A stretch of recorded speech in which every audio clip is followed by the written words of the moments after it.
ကိုနေရသားသမီးမိတ်ဆွေများအားလုံးမင်္ဂလာပါရှင်အိဋ္ဌသဘောတွေကိုရှောင်တဲ့ကောင်းတဲ့ဟောပြောချက်တွေကမှန်ကန်ပြီးတော့အနိဋ္ဌသဘောတွေကိုရှောင်တဲ့မကောင်းတဲ့ဟောပြောချက်တွေက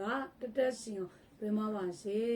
2025ခုနှစ်ဒီဇင်ဘာလ24ရက်နေ့တနင်္ဂနွေသားသမီးများအတွက်တနေ့တာဟောစတန်ဖြစ်ပါတယ်တနင်္ဂနွေသားသမီးများအတွက်ဒီနေ့မှာအလုတ်မှာအိမ်မှာပူပင်တောကတွေဒီနေ့အတွက်အားကြီးကိုများနေတတ်တယ်နော်စိတ်အလိုမကြရလေဒီနေ့မှာတော်တော်လေးကိုများနေတတ်တယ်စိတ်အလိုမကြတာတွေစိတ်တွေတအားမွန်းချက်တာထောက်ပေါက်မရှိသလောက်ကိုမျိုးဖြစ်နေတတ်တယ်ငွေရေးကြေးကံလေဒီနေ့မှာငွေကြေးကံကောင်းတယ်နော်ရွှေလက်ဝဲရတနာအလားကုန်အမှုပညာနဲ့ပတ်သက်သက်ဆိုင်တဲ့ပစ္စည်းတွေလည်းမရည်ရွယ်ပဲမထင်မှတ်ပဲဒီနေ့အတွက်ဝင်လာတတ်တယ်ကျမ်းမာရေးအနေနဲ့တတိထားနော်စီဘူးလောင်တာမီးဘူးလောင်တာအပူလောင်တာမျိုးတွေကြုံရတတ်တယ်ရှစ်သူစီကနေပြီးတော့လေတည်င်းကောင်းတွေကြားရတတ်တယ်